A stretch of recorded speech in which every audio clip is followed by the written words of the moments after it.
નમસ્કાર, હું છું આપણી સાથે કિશન તિવારી. આપ જોઈ રહ્યા છો ઇન્ડિયા ન્યૂઝ ગુજરાત અને સમાચારોની શરૂઆત કરીએ આપણે. પોલીસે ઓરમા રોડ ઉપર આવેલા જે ચંદન ગેસ સર્વિસ નામના ઇન્ડિયન ગેસના ગોડાઉનમાં છાપો મારી અને રાંધણ ગેસની બોટલોમાંથી ગેરકાયદેસર રીતે જે રિફિલિંગ કરી રહેલા આરોપીઓ પૈકી એકની ધરપકડ કરી છે અને ગુનામાં સંડોવાયેલા અન્ય સાગરીતોને પણ વોન્ટેડ જાહેર કરી અને કુલ રૂપિયા 25.47 લાખનો મુદ્દામાલ કબજે લીધો છે. જણાવી દઈએ કે ઓલપાડ તાલુકાના માસમા ઓરમા ગામ તરફ જતા રોડને અડીને ચંદન ગેસ સર્વિસ નામનો ઇન્ડિયન ગેસ કંપનીની એજન્સીનું ગોડાઉન આવેલું છે અને ત્યાં ઓલપાડ પોલીસ મથકના પીઆઈ CR જાદવને બાતમી મળી હતી કે આ એજન્સીના માલિકો તથા તેના સાગરીતો દ્વારા ગોડાઉનમાં મૂકેલું જે ઘરેલું રાંધણી ગેસ અને સીલબંધ બોટલોના સીલ સાથે ચેડા કરી અને તેમાંથી અન્ય જે ખાલી બોટલોમાં ગેસ રિફિલિંગ કરી અને ગેસનો જથ્થો કાઢી ગ્રાહકોને વેચાણ કરી રહ્યા છે.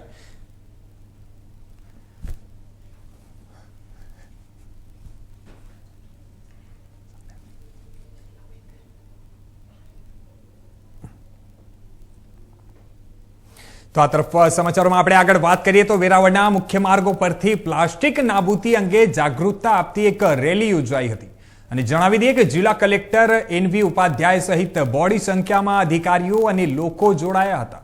અને ત્યારે આપણે ખાસ કરીને વાત કરીએ તો પ્લાસ્ટિક મુક્ત વિશ્વ થીમ અંતર્ગત વિશ્વ પર્યાવરણ દિવસની ઉજવણી કરવામાં આવનાર હોય અને જેના ભાગરૂપે વોકથોન યોજાઈ હતી અને વેરાવળના ટાવર ચોક, સુભાષ રોડ, સટ્ટા બજાર, બકાલા માર્કેટ સહિતના વિસ્તારોમાંથી પ્લાસ્ટિકનો ઉપયોગ ન કરવાના એક જાગૃતિ બેનરો સાથે રેલી નીકળી હતી. જી 5 જૂન આપણો વિશ્વ પર્યાવરણ દિવસ હોય છે. એ અનુસંધાને સરકારશ્રી તરફથી જે સૂચનાઓ આવી છે તે પ્રમાણે 22 તારીખથી લઈને 5 તારીખ સુધી પ્લાસ્ટિક મુક્ત વિશ્વ થીમ ઉપર આપણે આ વખતે કાર્યક્રમો કરવાના હતા. લોકોને સમજ આપવાની હતી કે પ્લાસ્ટિકનો વપરાશ ના કરવો જોઈએ કારણ કે પ્લાસ્ટિકનો નાશ થતો નથી.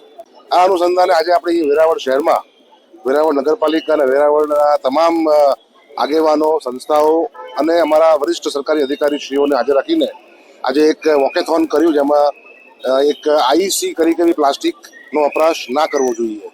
મને જણાવતા આનંદ થાય છે કે જે અમે વોકેથોન કરી તો રૂટ ઉપર વેપારીઓએ સ્વેચ્છાએ પોતાના ત્યાં પ્લાસ્ટિક હતું તે આપ્યું. લગભગ અમારે ત્યાં મતલબ 1000 કિલો પ્લાસ્ટિક વેપારીઓ રૂટ ઉપરથી સ્વૈચ્છિક જમા કરાવ્યું છે અને આમ જાગૃતિ તરફ આપણું પહેલું પગથિયું છે અને મને ચોક્કસ ખાતરી છે કે આપના લોકો ભવિષ્યની પેઢી માટે પ્લાસ્ટિકનો વપરાશ બંધ કરશે. તો આગળ આપણે વાત કરીએ તો સંતરામપુર તાલુકાના કાળીબેલ ગામમાં રહેણાંક વિસ્તારમાં મગર જોવા મળ્યો હતો. કાળીબેલ ગામે રહેણાંક વિસ્તારમાં મોટો એટલે આશરે 8 ફૂટનો મગર જોવા મળતા લોકો ભયભીત થયા હતા. જણાવી દઈએ કે આ મગરની સ્થાનિક સરપંચ દ્વારા વન વિભાગ તેમજ એનિમલ હેલ્પ ચેરિટેબલ ટ્રસ્ટને જાણ કરવામાં આવી અને વન વિભાગ અને એનિમલ હેલ્પ ચેરિટેબલ ટ્રસ્ટના જે સભ્યો છે તેમના દ્વારા આ મગરનું રહેણાંક વિસ્તારમાંથી રેસ્ક્યુ કરવામાં આવ્યું હતું અને આ મગરનું રેસ્ક્યુ કરવામાં આવ્યું અને સ્થાનિક જે લોકોએ ત્યારે રાહતનો શ્વાસ લીધો હતો અને આ મગરનું રેસ્ક્યુ કરી અને કડાણા ડેમ ખાતે વન વિભાગ તેમજ એનિમલ હેલ્પ ચેરિટેબલ ટ્રસ્ટ દ્વારા છોડી મૂકવામાં આવ્યો છે. સમાચારોમાં આપણે આગળ વાત કરીએ તો શિનોરમાં શાંતિ ભંગ કરવાનો પ્રયાસ કરનાર આરોપીની ધરપકડ કરાઈ છે. જણાવી દઈએ કે RSS અને બજરંગ દળની વિડીયો બનાવી અને ઉશ્કેરણી કરી હતી અને ત્યારે હિન્દુ સંગઠનોની રજૂઆતના પગલે આરોપીની ધરપકડ કરાઈ છે. તોફિક મંસૂરી નામના યુવાને વિડીયો સોશિયલ મીડિયામાં વાયરલ કર્યો હતો અને RSS અને બજરંગ દળ જેવા હિન્દુ સંગઠનોને વિડીયોમાં ઉશ્કેરણી કરી હતી અને જે સમગ્ર મામલે તપાસ કરી અને પોલીસે આરોપીની ધરપકડ કરી છે.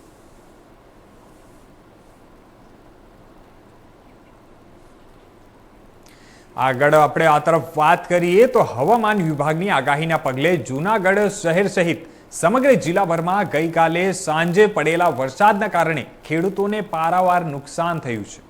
જણાવી દઈએ કે હવામાન વિભાગની આગાહીના પગલે સૌરાષ્ટ્ર, કચ્છ સહિત જૂનાગઢ શહેર અને સમગ્ર જિલ્લાભરમાં ગઈકાલે મોડી સાંજે ભારે વરસાદ પડ્યો હોવાના આ સમાચારો પ્રાપ્ત થયા હતા અને ત્યારે ખાસ કરીને જૂનાગઢ શહેર તેમજ મેંદરડામાં ગઈકાલે સાંજે જે ભારે પવન અને કમોસમી વરસાદ વરસ્યો હતો અને ત્યારબાદ આ વિસ્તારના જે ખેડૂતો છે તેમની સ્થિતિ ખૂબ જ કફોડી બની હતી અને ખેતરમાં રહેલા તલ, મગ સહિતના પાકોમાં ભારે નુકસાની જેવા જોવા મળી રહ્યો હતો અને ત્યારે આપણે વાત કરીએ તો પવન ફૂંકાવાથી અને કમોસમી વરસાદથી નુકસાની થઈ હતી અને ખેડૂતોએ આ નુકસાનીના પગલેસર સરકાર દ્વારા તાત્કાલિક ધોરણે સર્વે કરાવી અને સહાય કરવાની માંગ કરી છે.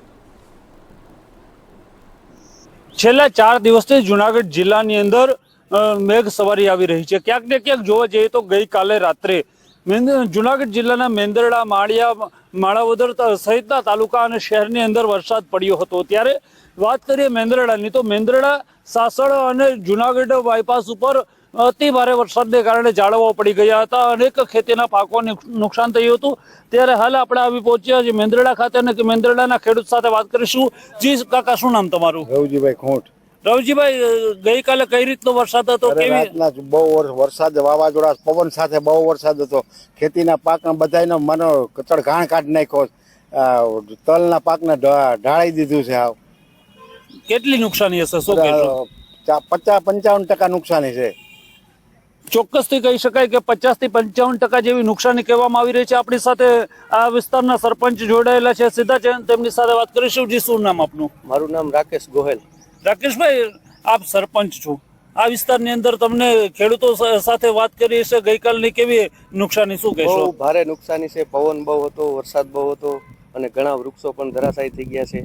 અને સરકારશ્રીને એક જ સૂચના કરવાની છે કે ભાઈ તાત્કાલિક ધોરણે આનું સર્વે કરાવે અને ખેડૂતને સહાય આપે. મુખ્ય કયા કયા પાકોને ખાસ કરીને નુકસાન? તલ છે, મગ છે, એવા બધા પાકો અહીંયા વધારે છે. ચોક્કસથી કહી શકાય કે તલ, મગ સહિતના પાકોને ભારે નુકસાન થયું છે. ગીરની પ્રખ્યાત કેસર કેરી છે તેને પણ વારંવાર નુકસાન થઈ છે. ત્યારે એક તરફ કૃષિ મંત્રી રાઘવજી પટેલ દ્વારા તાત્કાલિક સર્વેની સૂચના આપી દેવામાં આવી છે. તેને લઈને પણ આપણે વાત કરીશું. સરકાર દ્વારા તાત્કાલિક સર્વેની સૂચના પણ આપવામાં આવી છે. શું કહેશો? ક્યાં આવી છે કાર્યવાહી? શું કાર્યવાહી ચાલુ થઈ નથી? અહીંયા કોઈ સર્વે કરવા આવ્યું નથી. સર્વે જે થાય છે તેનાથી તમને કઈ રીતે સંતુષ્ટિ છે? શું કહેશો? સર્વે ચાલુ થાય ત્યારે થાય, અત્યારે કોઈ સર્વે કરવા હજી આવ્યા છે નહીં. આગામી વર્ષોની અંદર કમોસમી વરસાદને કારણે પણ ખેડૂતોને વારંવાર નુકસાનીનો સામનો કરવો પડ્યો હતો. ત્યારે સહાય મળી નથી. સર્વે કરવા આવ્યા હતા પણ સહાય કઈ મળેલી છે નહીં. ચોક્કસથી કહી શકાય કે કૃષિ મંત્રી દ્વારા સૂચના આપવામાં આવી હતી. સહાય દરની વાતો કરવામાં આવે છે, સર્વે માત્ર થાય છે, પરંતુ જે જગતનો તાજ છે ક્યાંક ને ક્યાંક જોવા જઈએ ખેતીનું બિયારણ હોય, દવા હોય, ખાતર બધું મોંઘું હોય અને ઉપરા છાપરી ગયા વર્ષે પણ કમોસમી વરસાદને કારણે ખેડૂતોને હજી કળ નથી વળી. ત્યારે આ કમોસમી વરસાદને કારણે ખેડૂતોને પારાવાર મુશ્કેલીનો સામનો કરવો પડી રહ્યો છે. સમાચારોમાં આપણે આગળ હવે વાત કરીએ તો પાકિસ્તાની બોર્ડર પરથી સૌથી મોટા સમાચાર સામે આવી રહ્યા છે. જણાવી દઈએ કે બનાસકાંઠા સરહદેથી પાકિસ્તાની ઘૂસણખોરને ઠાર મરાયો છે. બનાસકાંઠા જિલ્લામાં પાકિસ્તાન સરહદમાં ઘૂસણખોરીની એક નિસફળ થઈ છે અને ત્યારે 23 મેની રાત્રે પાકિસ્તાની ઘૂસણખોરને ઠાર કરી દેવામાં આવ્યો છે. અને આ જણાવી દઈએ મહત્વની વાત એ છે કે બીએસએફે પહેલા ઘૂસણખોરને ચેતવણી આપી હતી અને બીએસએફની ચેતવણી છતાં પણ ભારતમાં ઘૂસવાનો પ્રયાસ કર્યો હતો અને ત્યારે બીએસએફે ઘૂસણખોરને ઠાર કરી દીધો છે.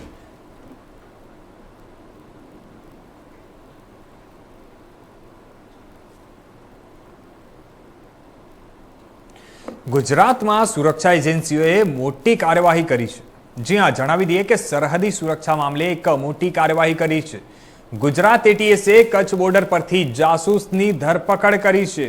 આ હાલ એક મોટા સમાચાર જે સામે આવી રહ્યા છે. જણાવી દઈએ કે જાસૂસ પર પાકિસ્તાનને માહિતી પૂરી પાડવાનો આરોપ છે. જાસૂસે કચ્છ બોર્ડરના સંવેદનશીલ વિસ્તારોની તસવીરો જે છે તે પાકિસ્તાન મોકલી હોવાનું અનુમાન કરાઈ રહ્યું છે. અને ત્યારે બીજી તરફ બનાસકાંઠા સરહદ પર ઘૂસણખોરી કરી રહેલા એક શખ્સને ઠાર મરાયો છે. આ તરફ આપણે જણાવી દઈએ કે પાકિસ્તાન તરફથી ભારતમાં ઘૂસી રહેલા શખ્સને બીએસએફે ફાયરિંગ કરી અને ઠાર માર્યો છે. અને ત્યારે આ હાલમાં કચ્છ આપણે વાત કરીએ તો કચ્છ બોર્ડર પર આ એક જે આરોપી પકડાયો છે તેના પર દેશની જે માહિતી છે તે પાકિસ્તાનમાં આપવાની એટલે કે જાસૂસી કરવાની આરોપમાં એની ધરપકડ કરવામાં આવી છે.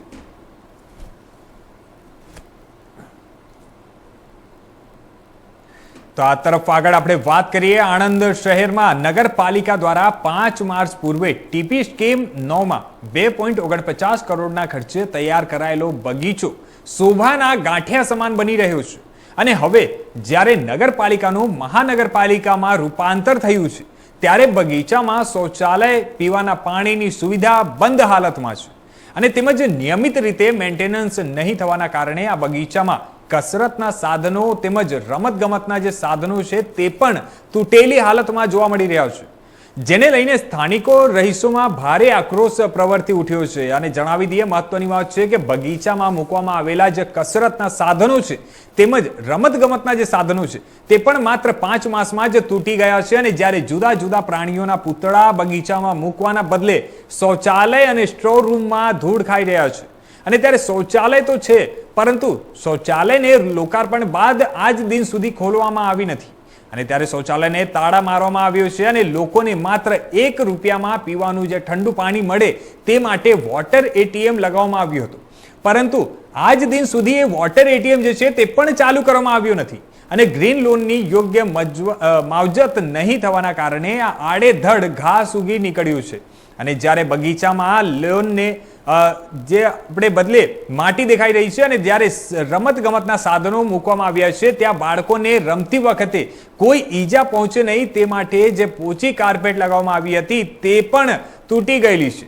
અને લોકાર્પણ થયાના 5 માસના ટૂંકા ગાળામાં જ આ બગીચાની યોગ્ય માવજત અને મેન્ટેનન્સ નહીં થવાના કારણે બગીચો જે છે તે ઉજ્જડ જેવો બની રહ્યો છે.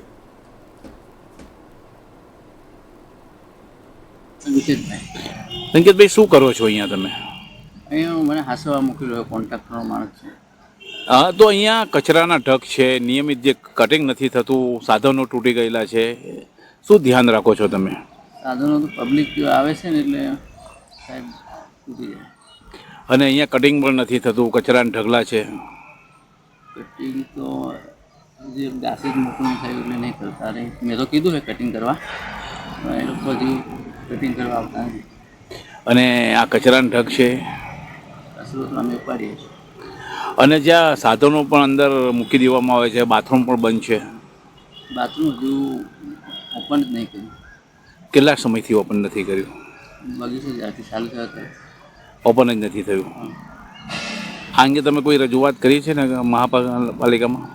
ના, મારે તો કોન્ટ્રાક્ટરને કહેવાનું આવે એટલે તે કોન્ટ્રાક્ટરને શું કીધું છે તમે? કોન્ટ્રાક્ટરને કહી દીધું કે પબ્લિક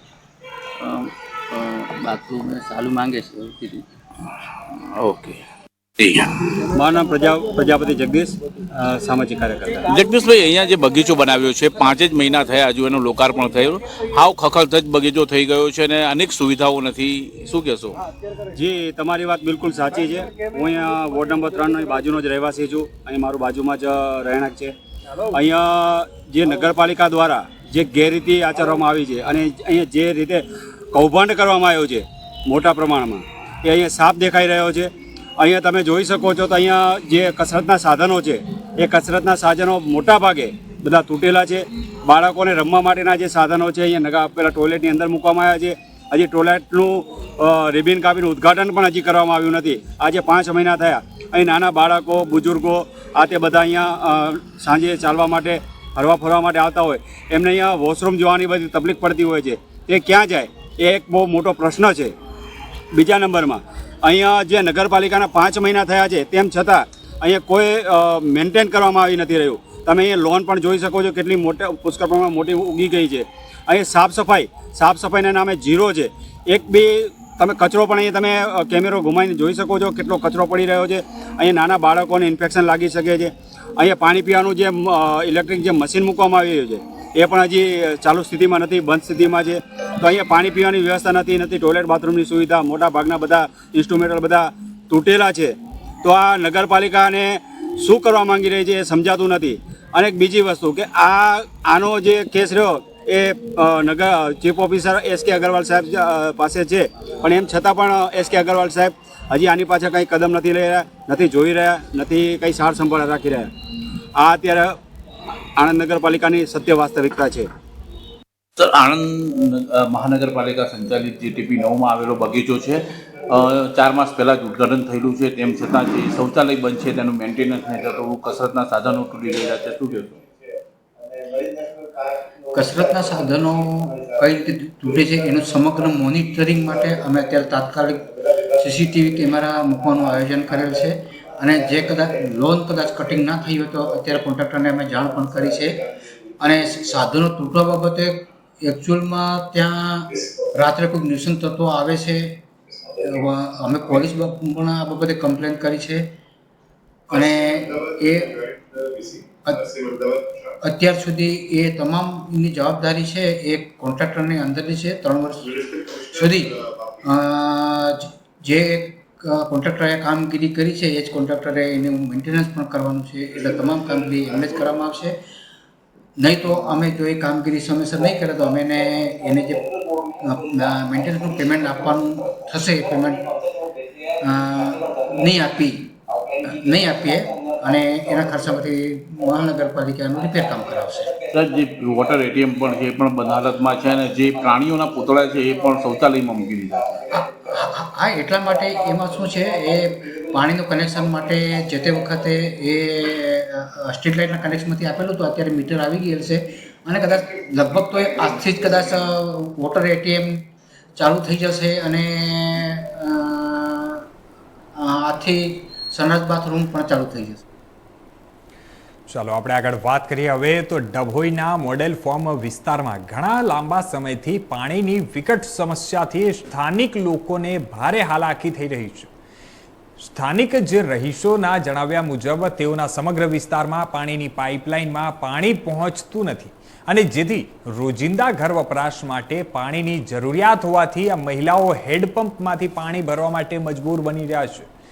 મહત્વની વાત એ છે કે કાળઝાળ ગરમીમાં પાણીની વિકટ સમસ્યા સર્જાતા દૂર સુધી પાણી ભરવા માટે મહિલાઓ જે છે તે જવા માટે મજબૂર બન્યા છે અને ત્યારે મહિલાઓ તેઓની સમસ્યાનું નિરાકરણ આવે તેવી માંગ કરી રહી છે.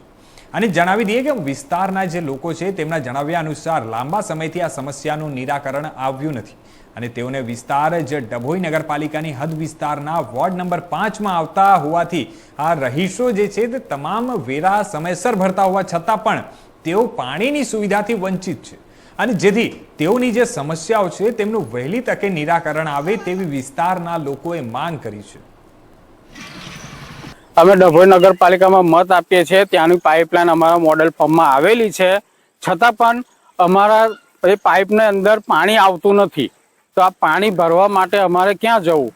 પાણી અમને મળતું નથી. પાણી માટે અમે સ્કૂલના હેડપંપેથી અમારા બેરા પાણી ભરી લાવે છે અને આ લગનગાળો કે કંઈક હોય તે છતાં અમારે પાણીની ખૂબ જ સમસ્યા ઊભી થાય છે. વેચાતું ટેન્કર મંગાવવું પડે છે અને એ જેમ તેમ કરીને અમારો પ્રસંગ પૂરો કરીએ છીએ. નગરપાલિકાની અંદર અમે પાણી વેરો, ગટર વેરો બધું વેરો ભરીએ છીએ, છતાં પણ અમને આ એની સુવિધા મળતી નથી. છેલ્લા 15 વર્ષથી આ મોડેલ ફોર્મમાં પાણીની એવી સમસ્યા ઊભી થઈ છે કે અમને પાણી માટે વલખા મારવા પડે છે. તો અમારે નગરપાલિકાને રજૂઆત કરવા માંગીએ છીએ કે અમારી આ પાણીની સમસ્યાનું વહેલી તકે નિવારણ લાવે. અમે વેરો ભરીએ છીએ છતાં પણ અમારે આ પાણી માટે દોડાદોડી કરવાની.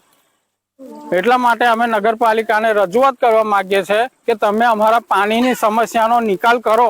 નવી પાઇપલાઇન નાખવાની હોય તો નવી પાઇપલાઇન નાખો.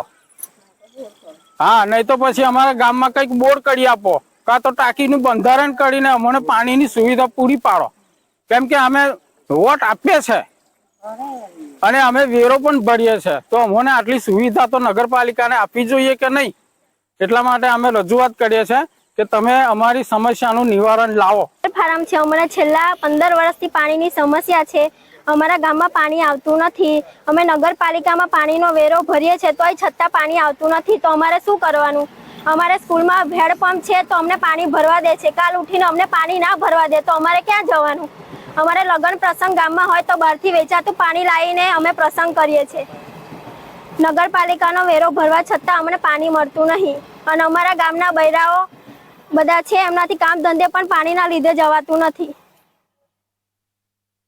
આટલી ગરમી પડે છે તોય અમારા ગામના બૈરા આટલે દૂર પાણી ભરવા આવે છે. હેડપંપથી હલાઈને પાણી ભરે છે. 1 કલાક થાય છે પાણી ભરતા. 1 કલાકે પાણી આવે અને પાણી આવતું છે નહીં. હવે આ પાણીની વહેલું નિવારણ થઈ જાય તો સારું. અમારે નગરપાલિકાને અમારે રિક્વેસ્ટ છે કે અમને આ અમારું પાણીનું નિવારણ અમને સુવિધા.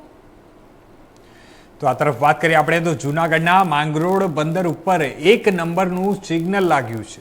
જણાવી દઈએ કે માછીમારોને પરત બોલાવી લેવાયા છે અને નાની હોડીઓએ દરિયામાં નહીં જવાની તંત્ર દ્વારા હમણાં હાલમાં સૂચના અપાઈ છે. માંગરોળ બંદરની 2000 જેટલી ફિશિંગ બોટોને પ્રથમ જ બોલાવી લેવામાં આવી હતી અને ત્યારે માંગરોળ બંદર ઉપર 1 નંબરનું સિગ્નલ લાગ્યું છે અને લોકોને દરિયા કિનારે નહીં જવા માટે તંત્ર દ્વારા સૂચનાઓ અપાઈ.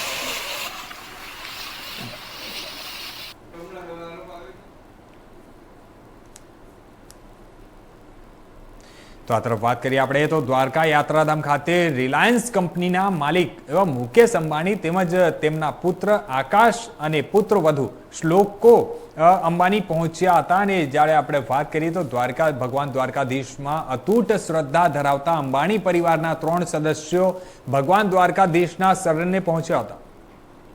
વાત કરીએ તો રિલાયન્સના માલિક મુકેશ અંબાણી તેમજ પુત્ર આકાશ અંબાણી અને પુત્રવધુ શ્લોકા અંબાણીએ ભગવાન દ્વારકાધીશના દર્શન પૂજન અર્ચના કર્યા હતા અને ત્યારે દ્વારકાધીશ મંદિર ખાતે રાજભોગના પણ દર્શન કર્યા હતા. જણાવી દઈએ કે મંદિરના વારદાર પૂજારીએ અંબાણી પરિવારના સદસ્યોને ભગવાન દ્વારકાધીશના પાદુકા પૂજન કરાવી અને આશીર્વચન આપ્યા હતા. ત્યારે અંબાણી પરિવારના સદસ્યોએ દ્વારકાધીશજીની ધ્વજાનું પણ પૂજન અર્ચન કર્યું હતું. તો આ હતા અત્યાર સુધીના મુખ્ય સમાચારો. વધુ સમાચારો માટે જોતા રહેજો ઇન્ડિયા ન્યૂઝ ગુજરાત.